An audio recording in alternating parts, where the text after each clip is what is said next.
Hi good afternoon. CNBC आवाज Motilal Oswal studios में आप सबका स्वागत है। बारी है आज के थर्सडे के सास बहू और सेंसेक्स। थर्सडे को मदद लेने के लिए अपन जाते हैं कोलकाता, ओम कैपिटल के दफ्तर, राजेश अग्रवाल साहब जहां से जुड़ते हैं। Rajesh ji good afternoon, thank you so much जुड़ने के लिए। थोड़ी देर में बातचीत की शुरुआत करेंगे, बहुत कुछ है बात करने के लिए, लेकिन क्विकली पहले हमारी बैकएंड टीम तक रीच आउट करने के तरीके, वो व्हाट्सएप नंबर, वो ईमेल आईडी और वो हैशटैग स्क्रीन पर आ जाएगा। ये ऊपर दिखाते रहे तो रोज बोलने की जरूरत नहीं है डायरेक्टर साहब, तो सबको आदत हो चुकी है। तो अपन ऊपर ये तीनों चीजें ऊपर ले जा सकते हैं, तो ऊपर ले जाइए सारी। अब से रोज शो में ऊपर दिखा दिया करेंगे, पूरे आधे घंटे चलती रहेंगी। आप लोग रीच आउट करिए। ऑन द शो एक बार दिखा देता हूं जिन स्टॉक्स पे, ज्यादातर जिन स्टॉक्स पे हम लोग बातचीत करेंगे उसका प्राइमर है, कह लीजिए कर्टन रेजर है हमारे इस प्रोग्राम में। क्या कौन से स्टॉक्स डिस्कशन में आने वाले हैं वो आपकी स्क्रीन पे। मार्केट्स पे जाऊं उससे पहले एक थोड़ी देर पहले सीएनबीसी आवाज का एक्सक्लूसिव फ्लैश आपकी स्क्रीन पे चल रहा था। वीरू ने पॉइंट आउट भी कर रहा था कि टू व्हीलर्स देखिए हरकत में आ रहे हैं। दरअसल टू व्हीलर ईवी की सब्सिडी, मेरे ख्याल से उसकी मियाद खत्म होने की कगार पे है, उसको एक्सटेंड करने की शायद सरकार तैयारी कर रही है। क्या डिटेल्स हैं, मामला है क्या, सीधे दिल्ली चलते हैं रोहन के पास और उनसे ही समझ लेते हैं। कहाँ है रोहन? रोहन हाय, गुड आफ्टरनून भाई साहब, क्या अपडेट्स हैं हमारे पास, क्या एक्सक्लूसिव है? जी गुड आफ्टरनून। और हर टू व्हीलर जो इलेक्ट्रिक टू व्हीलर है उसकी खरीद पर इस वक्त सरकार लगभग 5,000 रुपये की सब्सिडी देती है। लेकिन इस स्कीम में जो पीएम ई ड्राइव स्कीम के तहत सब्सिडी मिलती है, इसकी जो डेडलाइन है वो 31 मार्च की है, जो कि एक्सपायर हो रही है। तो अब जो सरकार की योजना है वो इस स्कीम को आगे बढ़ाने जा रही है। करीब 2 साल तक इस स्कीम को बढ़ाया जा सकता है, जैसा कि सूत्र हमें बता रहे हैं 2028 तक इस स्कीम को जारी रखा जा सकता है। इससे पहले अगर हम आपको बताएं, जो मियाद थी, जो डेडलाइन थी वो 31 मार्च थी, 3 महीने के लिए इसे बढ़ाया गया था, लेकिन अब इसे और आगे बढ़ाया जा सकता है। जो सूत्र में बता रहे हैं, जो सब्सिडी है वो उतनी ही रहेगी, 2,500 रुपये प्रति किलोवाट आवर, यानी कि मैक्सिमम जो है वो 5,000 रुपये एक इलेक्ट्रिक टू व्हीलर के लिए। लेकिन इसकी जो तारीख है, जो डेडलाइन है वो बढ़ाई जाएगी, लंबे समय तक इस स्कीम को मिलेगा। इस वक्त जो इलेक्ट्रिक टू व्हीलर सेगमेंट में जो इलेक्ट्रिक गाड़ियों का जो पेनिट्रेशन है लगभग 8% है। सरकार चाहती है कि जब तक ये 10 या 15% तक ना पहुंच जाए तब तक सब्सिडी जारी रखी जाए। इस पूरे जो स्कीम है इसके लिए लगभग 1,000 करोड़ की जरूरत और पड़ेगी। तो जो हैवी इंडस्ट्री मिनिस्ट्री है जो इस पूरे स्कीम को मैनेज कर रही है, उसने फाइनेंस मिनिस्ट्री को लिखा है कि उन्हें करीब इतने पैसे की जरूरत है, और उसके बाद जो है अगले कुछ दिनों में इस पर एक फैसला हो सकता है, ऐसा सूत्र हमें बता रहे हैं। बढ़िया है। तो ईवी को पुश देने का सिलसिला ऐसा कह लीजिए कंटिन्यू करेगा। वो डेडलाइन सामने खड़ी 31 मार्च की, उस मियाद को बढ़ाने की तैयारी। ये सिर्फ टू व्हीलर सेंट्रिक है ना रोहन? फोर व्हीलर्स को भी तो कुछ इंसेंटिवाइज करते थे वो पीवीवी को, वो वहां पे कोई दिक्कत नहीं है जी। इससे पहले की जो फेम स्कीम थी उसमें 4 व्हीलर को इंसेंटिव मिलता था, लेकिन जब से ये पीएम ई ड्राइव स्कीम शुरू हुई थी 4 व्हीलर्स को हटा दिया गया था, लेकिन इलेक्ट्रिक ट्रक्स और बसेस को इसमें स्कीम में सब्सिडी मिलती थी, और उसे 2028 तक पहले ही बढ़ा दिया गया था। तो सिर्फ टू व्हीलर बचा हुआ था, जिसके लिए इनको अभी विचार करना है, और इसके लिए अब जो नया प्रस्ताव है वो दिया गया कि टू व्हीलर को भी कम से कम 2028 तक आप सब्सिडी जो है वो जारी रखें। फोर व्हीलर पे कोई इंसेंटिव है नहीं। अगर टाटा मोटर्स की ईवी लेनी है तो कोई इंसेंटिव सरकार नहीं दे रही अपने को। जी, इस वक्त सरकार की तरफ से कोई स्कीम नहीं है, कम से कम सेंटर की तरफ से स्कीम कोई जो है इंसेंटिव नहीं दिया जा रहा है। अलग अलग स्टेट जो अपनी ईवी पॉलिसी लाई हैं उनमें थोड़े बहुत इंसेंटिव जरूर इलेक्ट्रिक 4 व्हीलर्स को मिल रहे हैं, बट सेंटर की तरफ से इलेक्ट्रिक 4 व्हीलर के लिए फिलहाल कोई इंसेंटिव नहीं है। राजेश सर, फिर क्यों लूं मैं ईवी कार यार? बड़ी महंगी पड़ती है वो बताते हैं कि चलाते हैं तो सस्ती पड़ने लगती है, लेकिन पहले ही इतना दे दिया तो बचा क्या चलाने के लिए? आपके कोलकाता में मिलता है इंसेंटिव क्या? गुड आफ्टरनून आशीष जी, मैं आपके फेशियल एक्सप्रेशन देख रहा था जब आपने कहा कि फोर व्हीलर को कुछ नहीं मिलता है, तो मेरे मन में विचार आया कि शायद आप गाड़ी लेने का मन बना रहे हैं। खैर मैं बता दूं, उस पे नहीं जा रहा हूं मैं, लेकिन आप सटल हिंट दिया है मैंने, लेकिन वो महंगी बहुत है। रोहन बढ़िया एक्सक्लूसिव थी, थैंक यू सो मच जुड़ने के लिए। ये लीजिए आवाज की एक और एक्सक्लूसिव आपके लिए। वो मियाद शायद बढ़ने की तैयारी हो रही है, 31 मार्च से पहले हो सकता है सरकार की तरफ से अपडेट आ जाए। लाइए जरा क्विकली मार्केट स्क्रीन्स पर। एक्सपायरी डे है, सेंसेक्स नहीं क्या, बीएससी के मंथली कॉन्ट्रैक्ट और 12:30 बजे क्या बढ़िया मूव्स बने। अब तक बिल्कुल फ्लैट लाइन पे, अब तक कॉल राइटर्स के जोन्स में फंसा, कॉल क्या राइटर्स के जोन्स में फंसा हुआ था। और कल के अच्छे मूव्स के बाद आज भी ऐसा लग रहा था फिर से एक पॉज डे आ गया है, कंसोलिडेशन रहेगा जैसा कि एनएससी की एक्सपायरी के दिन हो रहा था। लेकिन अब एकदम से एक थ्रस्ट जनरेट हुआ है। ये 24,300 के जो ऊपर गए ये बड़ा इंपॉर्टेंट है हमारे लिए। सबसे एग्रेसिव कॉल राइटर्स 24,300 और 24,500 पे खड़े हुए हैं। 24,300 के कॉल राइटर्स को चैलेंज करने की तैयारी। बहुत अच्छा स्पाइक आता हुआ। एक रीजन मेरे ख्याल से निफ्टी बैंक रखिएगा, अच्छे खासे 2/3% दबाव के साथ निफ्टी बैंक ट्रेड कर रहा था। इस समय मैं देख रहा हूं 1/4% से कम दबाव के साथ ट्रेड करता हुआ। ये देखिए, ये पॉकेट एकदम से मूव। आज हो क्या रहा था, आईटी सपोर्टिव था, आईटी अच्छा कर रहा था, आईटी के साथ ऑटोज अच्छे कर रहे थे। रोहन वन की एक्सक्लूसिव के चलते ऑटोज अच्छा मूव दिखाई रहे थे। खैर एमएनएम भी हेड ऑफ नंबर्स तेजी दिखा रहा था।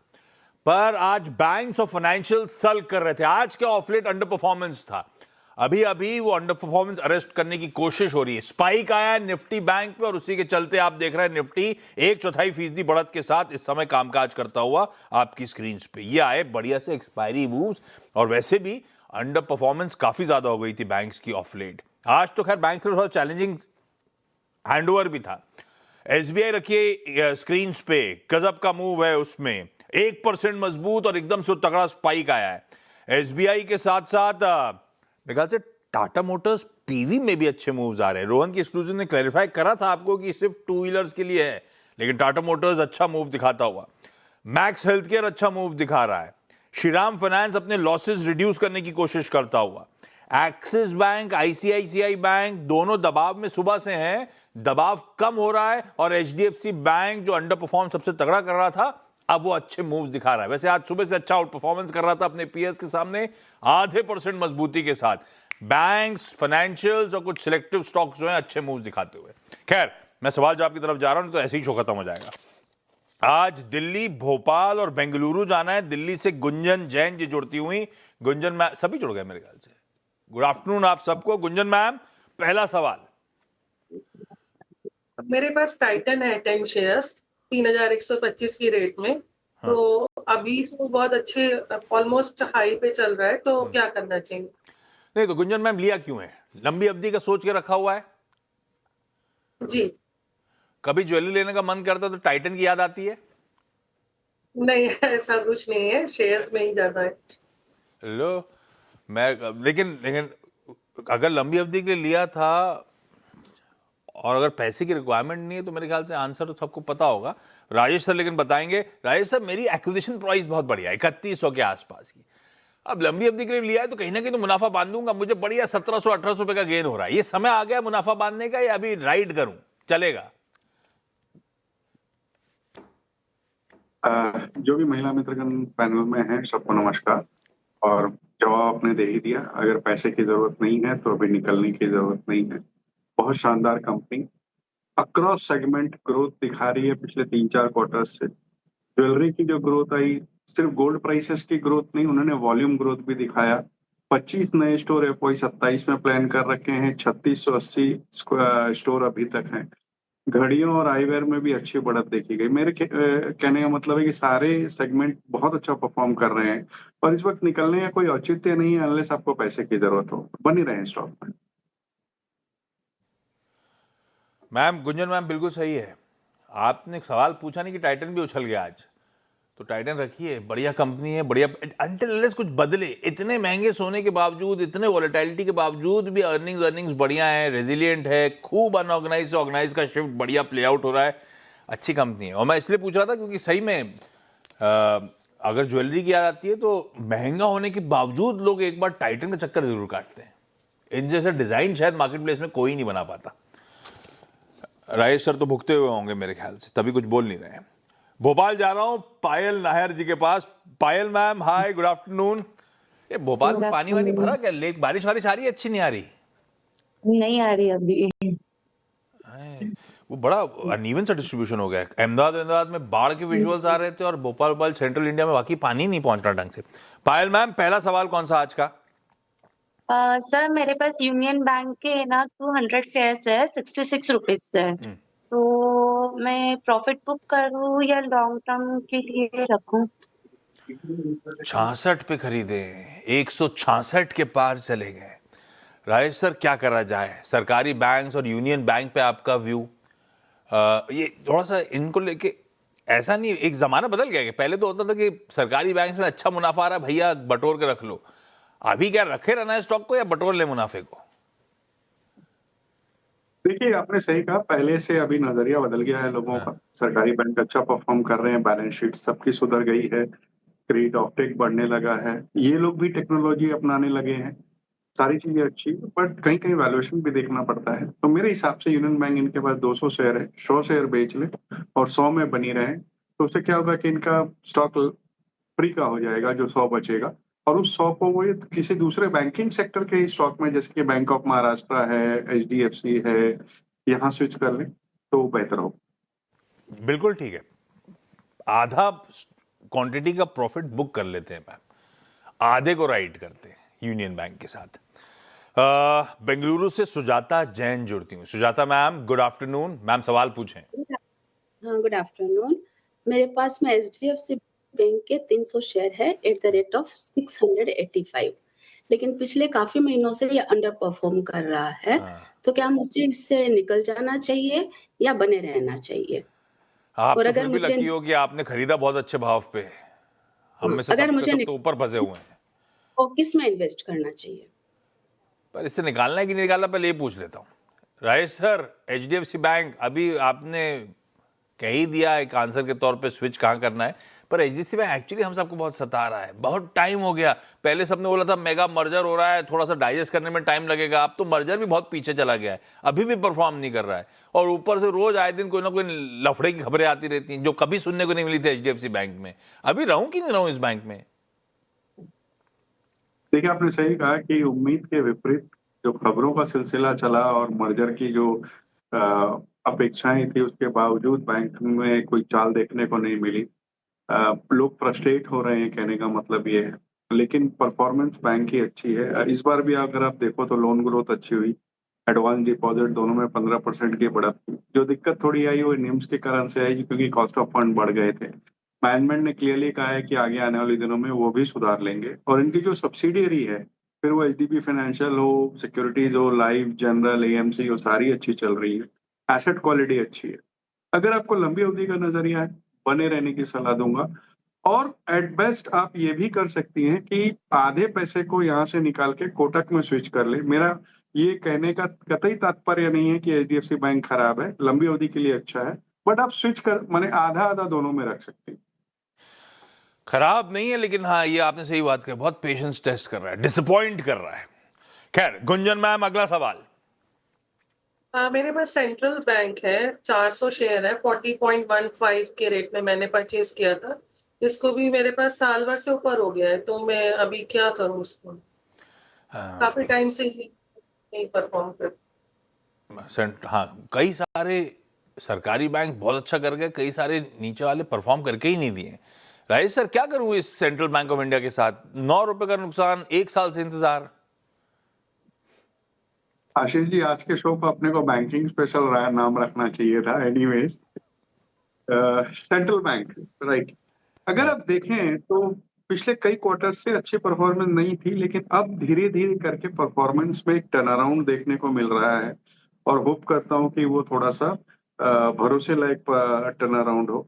इस बार के नतीजों में भी आप देखें तो एडवांसेस करीब 29% बढ़े, नेट एनपीए जो एसेट क्वालिटी होती है बहुत अच्छे नीचे की तरफ गई, 0.49 पर है।